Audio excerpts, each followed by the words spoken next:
encantado, Gonzalo, de estar aquí y una vez más encontrarnos en estos micrófonos de este espacio de la radiodifusión nacional. Para mí hay dos factores fundamentales que hay que analizar, ¿no? ¿Cómo recibe el país a Noboa y cómo Noboa recibe al Ecuador?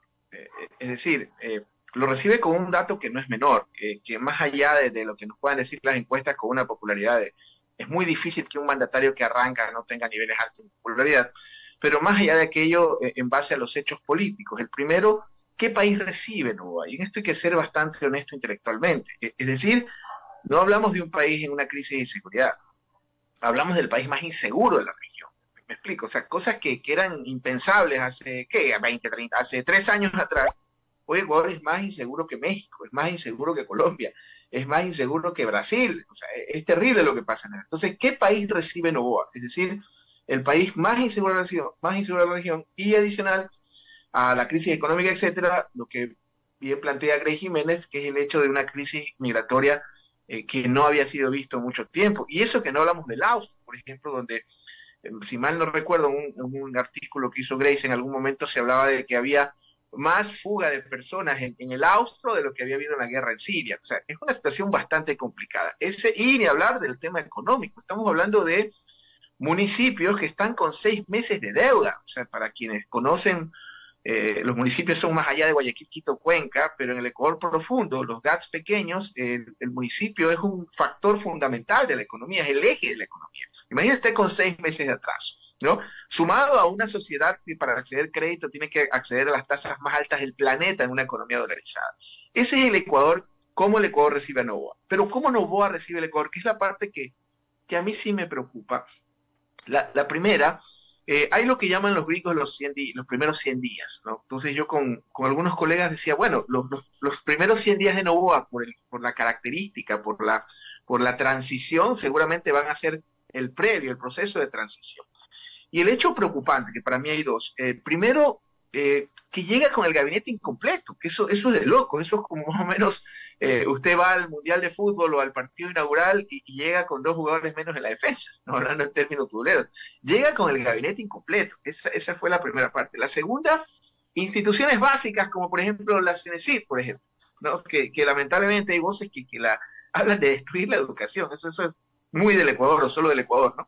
Pero en todo caso, con instituciones fundamentales en completa cefalía como la CENESID, ¿ya? Y con ministros que no creo que cumplen el perfil indicado para la situación puntual que tiene el Ecuador. Ese es entonces el Ecuador, cómo el Ecuador recibe Noboa y cómo el Ecuador. Y dentro de eso, obviamente, con ciertas medidas que creo que ya han sido probadas, por lo menos en el mundo hispano, como la intervención norteamericana, que generalmente agrava la situación, con medidas como los estados de excepción, y con datos ciertos, y con esto concluyo, que por ejemplo, solo en la zona 8, que es Guayaquil, de San Borondón y Durán, si no me equivoco, han aumentado el 500% las extorsiones, secuestros, etcétera, cuando es un secreto a voces que estas extorsiones, la matriz, o digamos el centro de mando, son las penitenciarías.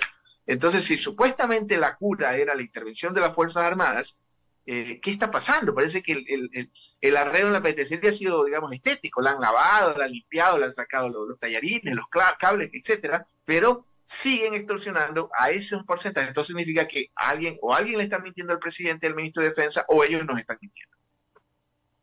Bien, Osvaldo, para usted mismo, antes de pasar a los temas consulta popular y referéndum y el post consulta, muy brevemente para los tres, para Juan Rivadeneira, Grace Jiménez y Osvaldo Moreno. Osvaldo, empezamos con usted. El estado de excepción termina el 8 de abril y la intervención, por ejemplo, de Fuerzas Armadas en las cárceles, ya que usted tocó el tema, y en el país, ¿cómo va a ser después de aquel 8 de abril? ¿Ven ustedes un cambio hacia otro tipo de denominación del momento que vamos a vivir? No sé, algo muy puntual para luego pasar a los otros temas. Osvaldo. Para mí, uno de los síntomas, bueno, claro, estamos, como dicen los colombianos, mamados de diagnósticos. Uno de los síntomas medulares, que creo que empieza desde Moreno prácticamente, es digamos, destartalamiento o esta desinstitucionalización del Estado en general, ¿no? Si tú te preguntas, por ejemplo, o sea, yo podría hablarle de teorías de conspiración, que la base manta, que los pactos con una banda vía Ouija con Escobar, qué sé yo, con el Chapo Guzmán, Pero cuando usted analiza, por ejemplo, y eso creo que lo conversamos con Greg en algún foro, los porcentajes de ejecución en temas sensibles, al margen del debate de la educación y salud, por ejemplo, que es lo que siempre hablamos, ¿no? Es como la salud mental. La gente cree que la salud mental solo son adicciones, cuando tenemos las tasas más altas del mundo de suicidio adolescente en el Ecuador, nadie habla de eso.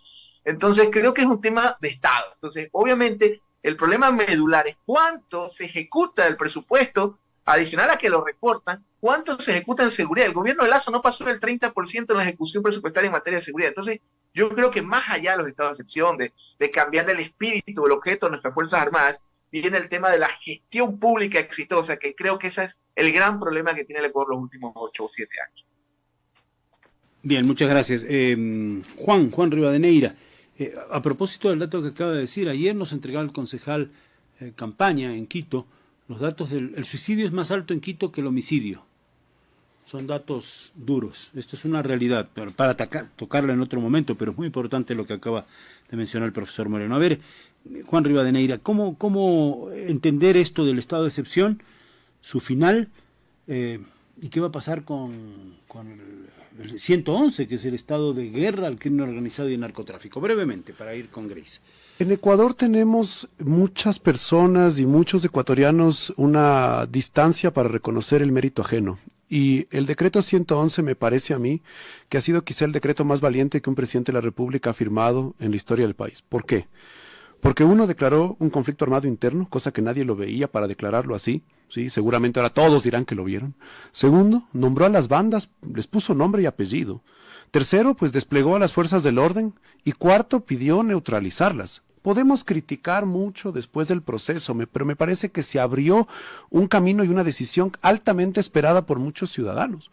Porque parecería que entonces no encontramos explicación de por qué la gente respalda tanto a Noboa. Y creo que hay que intentar ser ampliamente objetivos para dar cuenta de que esa medida a mucha gente le hizo sentir, al menos en una primera instancia, una percepción de que el gobierno estaba actuando. Ahora, entramos en este conflicto armado interno, para muchos es una guerra.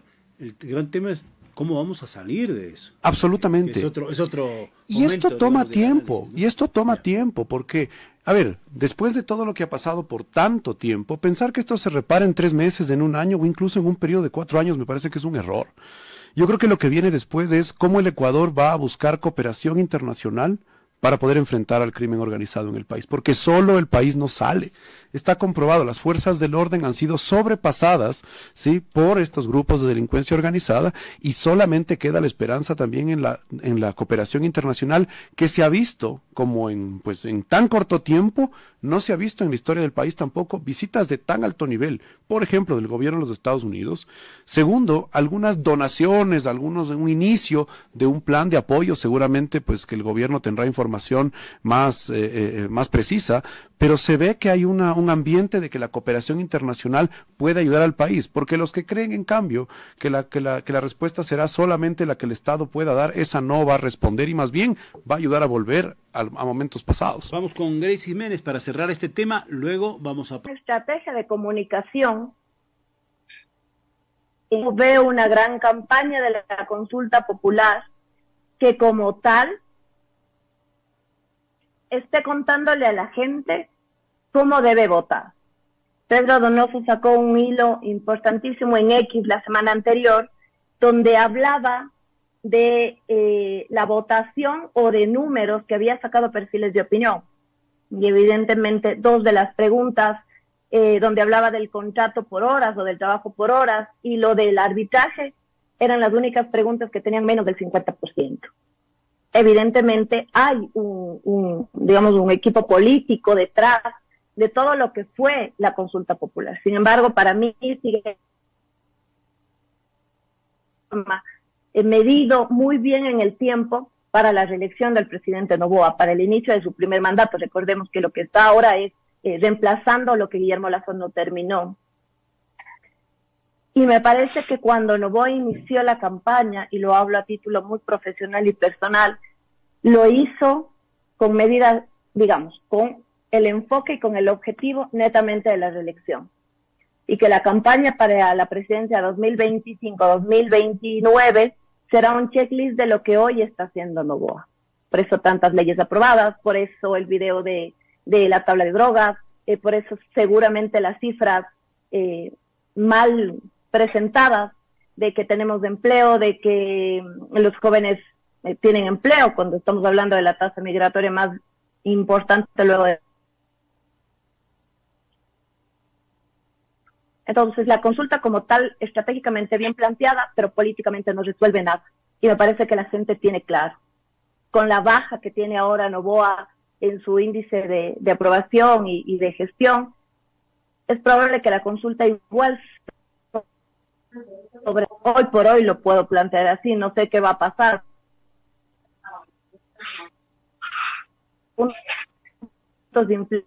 El nivel de votación de la consulta, pero como tal, es otra de las tantas consultas que ha pasado en el país, otra de las tantas herramientas de democracia directa que tenemos en el Ecuador y que más que beneficiarle, le va a costar en una crisis económica tan complicada como la que vivimos. Bien, nosotros hemos escuchado voces, por ejemplo, del Frente Unitario de los Trabajadores, opuestos al contrato por horas. También hay que decir que un solo movimiento político, Unidad Popular, se inscribió para votar por el no, pero en esas dos preguntas a las que ha hecho relación Grace Jiménez, el contrato por horas y el arbitraje internacional. En el resto de preguntas hay prácticamente una unanimidad de la clase política. ¿Cómo se está planteando esta consulta y cómo ve el camino hacia el 21 de abril Osvaldo Moreno, por favor? Bueno, primero habría que tomar en cuenta la premura de esta consulta. Entiendo que el CNE está estafiando esas papeletas, ¿no? Por la ausencia de recursos, por la razón que sea. Segundo, es un hecho, digamos, plebiscitario, legítimo, que el presidente está aplicando, que suele ser esa una vieja confiable, convócala lo más rápido posible mientras dure tu popularidad, digamos, ¿no?